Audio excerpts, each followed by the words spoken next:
जीववर्ष कला शाखा के हिंदी साहित्य की विविध विधाएं, इसके अंतर्गत मॉड्यूल 2 में मधुशाला की रुबाइयों में व्यक्त काव्य दृष्टि के अगले चरण की तरफ हम बढ़ रहे हैं। हरिवंश राय बच्चन जी ने हमें एक जीवन दृष्टि दी और उसे हम हालावादी दृष्टि कहते हैं, आनंदवादी दर्शन कहते हैं, लेकिन साथ साथ मृत्यु को लेकर यम से संबंधित भी उनकी कुछ रुबाइयां हैं, उस पर हम आज चर्चा करने जा रहे हैं। असल में स्वर्गिक साखी है, सुरभित हाला है, स्वप्निल मदिरालय है, लेकिन हमें पता है कि एक दिन यम आ जाएगा और हमें वो ले जाएगा और फिर हमें उसके साथ जाना है।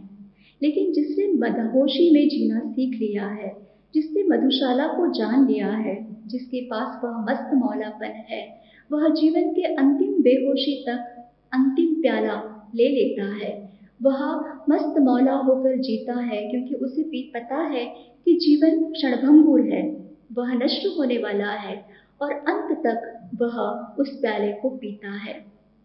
ज्ञात है कि यम आएगा अपनी काली हाला लेकर और ऐसे में पंडित अपना पोथी पढ़ना भूल जाता है, साधु भी माला फेरना भूल जाता है, पुजारी भी पूजा करना भूल जाता है, ज्ञानी अपना ज्ञान भूल जाता है, लेकिन जिसने मधुशाला की राह पकड़ी है वह उस मधुशाला को नहीं भूलता है।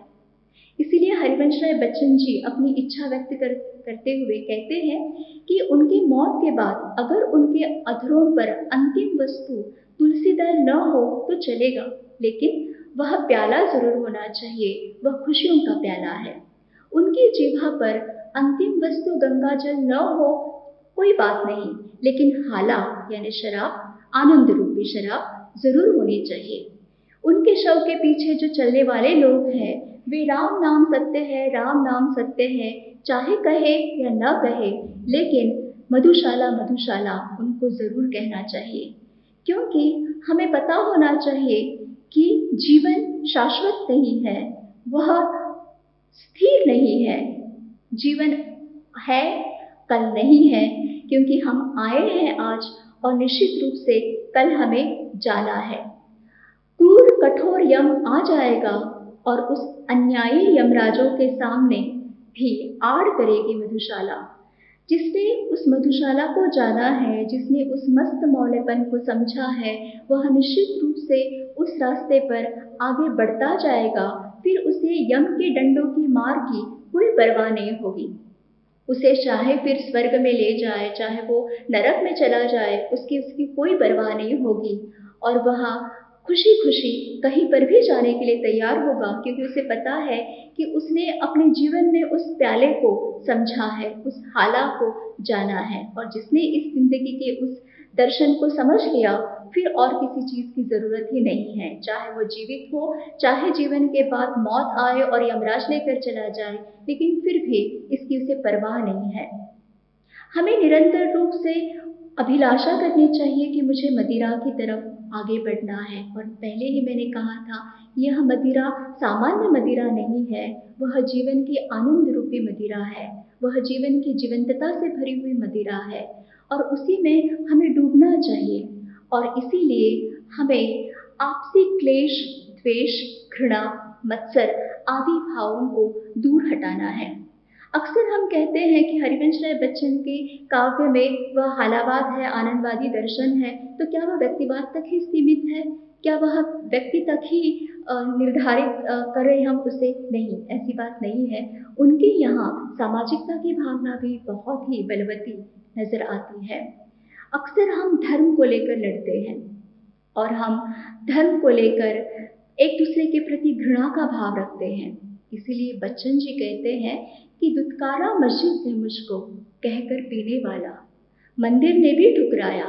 कहा कि ये तो नशे की बात करता है, मदिरा की बात करता है, मधुशाला की बात करता है, लेकिन जहाँ मंदिर और मस्जिद ने ठुकराया वहाँ पर बच्चन जी के लिए शरण स्थल बनकर आई मधुशाला, क्योंकि वहाँ कोई धर्म के बंदिश नहीं है, धर्म के कठोर नियम नहीं है, वहाँ बस खुशियाँ है, साफ सुथरा जीवन है, जीवन की सकारात्मकता है, और जो जीवन की उस सकारात्मकता को लेकर जाएगा वहाँ पर किसी प्रकार का भेदभाव नहीं होगा।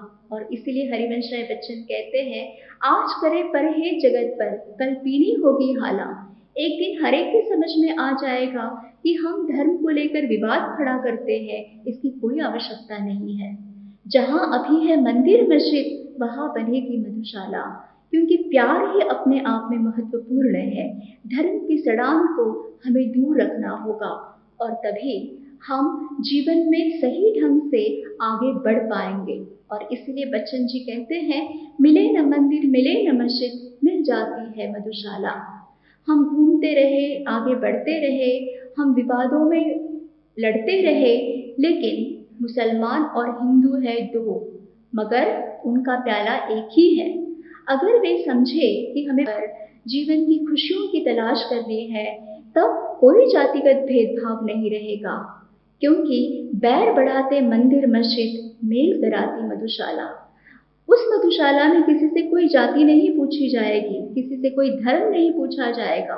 और इसीलिए हम अपना पूरा जीवन और कई पीढ़ियां और कई सदियां हम बिता चुके हैं और बिताते हैं, धर्म को लेकर विवाद खड़ा करते हैं, लेकिन मधुशाला में धर्म की कोई स्वीकृति ही नहीं है। बैर बढ़ाते मंदिर मस्जिद, मेल कराती मधुशाला।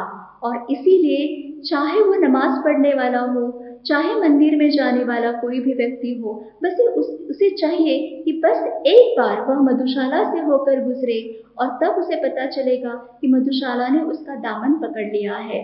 क्योंकि 100 सुधारकों का काम करती है एक अकेली मधुशाला। क्योंकि कभी न सुन पड़ता इसने, हाँ छू दी मेरी हाला। कभी न कोई कहता, उसने झूठा कर डाला मेरा प्याला। सभी जाति के लोग यहाँ पर बैठकर पीते हैं, 100 सुधारकों का काम करती है एक अकेली मधुशाला। इस बात को ध्यान में रखना होगा।